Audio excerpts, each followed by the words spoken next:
Em Cisne Negro, nós acompanhamos uma jovem bailarina chamada Nina, que é obcecada em conseguir se tornar a Rainha dos Cisnes, que é a principal dançarina da peça mais icônica e famosa do balé clássico, O Lago dos Cisnes, e para isso ela treina dia e noite com foco até a exaustão, buscando a perfeição. O problema é que Lago dos Cisnes é uma peça que exige que a mesma bailarina interprete duas personalidades completamente diferentes na mesma apresentação: a Odete, que é a princesa enfeitiçada, meiga, doce e pura, e a Odile, que é a filha do mago que enfeitiçou a Odete, transformando ela em um cisne branco, que é uma mulher sedutora, provocante e muito sensual. A Nina domina muito bem a técnica de dança e atuação como Odete, porque a expressão dela é muito parecida com a própria personalidade, mas se sente insegura e não consegue interpretar a Odile, e uma batalha psicológica intensa se inicia. Cisne Negro retrata de forma artística e filosófica até onde o ser humano é capaz de ir e o que é capaz de fazer para conseguir atingir seus objetivos, e o problema com a busca exagerada por perfeição e o preço que ela pode cobrar.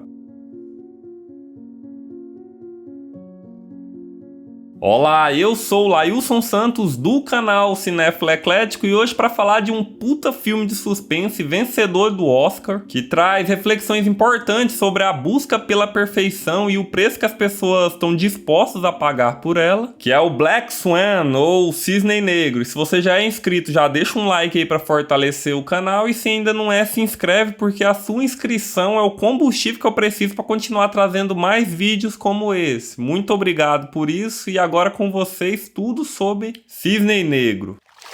O filme começa com a Nina tendo um sonho onde ela interpreta o Cisne Branco numa apresentação mais dramática e agressiva, e quando ela acorda ela diz para a mãe dela que a coreografia se parecia com a do Bolshoi. O Bolshoi que a Nina se refere é uma escola tradicional de balé russa que é conhecida por buscar a perfeição técnica e expressiva acima de tudo, onde as crianças já começam a treinar muito cedo, com 3, 4 anos de idade, e nunca mais param. Mas para que essas crianças consigam de fato entrar para a escola profissional, é necessário que as proporções dos corpos delas atendam aos padrões estabelecidos. O tamanho das pernas, cabeça, força do tendão, abertura dos joelhos e pés, que são características genéticas fundamentais para que elas sejam aceitas e possam ter uma carreira de sucesso como bailarina, e a Nina fica feliz porque ela atende esses requisitos. A Nina então vai de metrô para a escola de balé dela, e dentro do metrô ela avista uma mulher idêntica a ela de longe, só que usando roupas pretas. O filme sempre vai fazer esse paralelo das personalidades da Nina, mostrando o que seria a personalidade da Odete com roupas brancas e claras, e a versão negra dela mais parecida com a Odile, usando roupas pretas e escuras. Quando a Nina chega na escola de balé, começa um diálogo com as outras bailarinas e a gente percebe o quanto a maioria das modalidades esportivas ou que exigem muito do condicionamento físico são cruéis. Porque elas estão falando de uma bailarina um pouco mais velha que entrou na menopausa e vai ser substituída às pressas por uma mais jovem e bela, porque a escola está quase indo à falência. E eles precisam chamar a atenção do público com um rosto novo, uma cara mais jovem. Isso é muito comum de acontecer em esportes de alta performance, como o futebol, por exemplo, onde a carreira do jogador depende exclusivamente do condicionamento físico dele. E o jogador tem que se cuidar muito bem para evitar qualquer tipo de lesão grave durante as várias etapas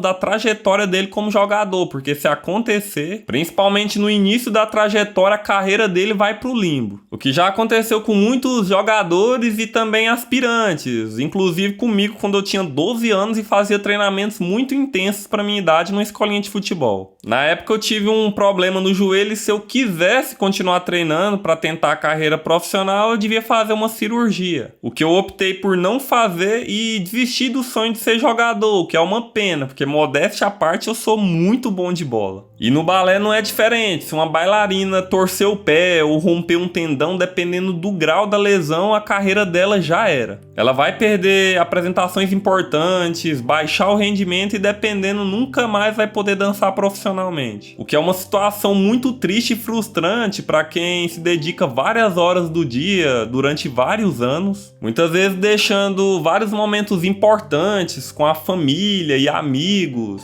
para do dia para noite ter o sonho completamente completamente interrompido, mas essa é a realidade cruel da vida. A gente só tem controle das nossas ações, mas fatores externos estão completamente fora do nosso alcance. A Nina tinha tudo para ser uma bailarina de sucesso na carreira. Ela tinha o corpo ideal para executar os movimentos, era uma bela moça e o principal, ela bailava muito bem e se encaixava perfeitamente como o cisne branco. Mas a escola precisava de uma bailarina que interpretasse também de forma magistral o cisne negro. Então eles tentaram transformar a Nina no cisne negro, trazendo à tona essa personalidade mais provocante, porque ela era a melhor escolha para a peça. Inclusive o professor da Nina até se aproveitou dela em alguns momentos na tentativa de fazer ela se soltar e se tornar uma pessoa extrovertida e sedutora, e isso causou uma guerra interna de personalidades na coitada. Uma coisa que fica muito clara desde o início do filme é que mesmo antes da Nina ser a escolhida para o papel, ela já tinha sonhos e visões com essa personalidade mais obscura dela, porque ela já sofria a pressão de ser a escolhida, porque ela já vinha buscando isso há muito tempo, então é natural que ela se cobrasse tanto. E aí entra outro ponto do filme que eles não dão muita ênfase, mas que também tá conectado. A mãe da Nina também tentou a carreira de balé, mas aos 28 anos ela engravidou e teve que interromper a carreira dela. Então é como se ela projetasse na Nina tudo que ela não conseguiu fazer, o que aumenta mais ainda a pressão. E fez a Nina achar que falhar não era uma opção, já que o balé era tudo que ela tinha e tudo que ela sabia fazer. Quando na verdade tá tudo bem falhar. Nem tudo sai como a gente planejou e vida que segue, apesar de eu entender muito bem a frustração que é dar a vida, literalmente nesse caso, para algo que não dá certo. Mas cobrar demais por coisas que não tá no nosso controle não é a solução, porque se pressionar demais pode acabar levando o que aconteceu com a Nina, terminar com sérios problemas psicológicos. Tendo alucinações, buscando escape em coisas perigosas e pior, fazer mal para si próprio ou para os outros. Tanto a Nina como os outros ao redor dela colocaram tanta expectativa nela que a mente dela foi entrando em colapso e o cisne negro, que é a personalidade obscura dela, acabou tomando o controle, o que levou ela a interpretar a peça de forma perfeita com as duas personalidades,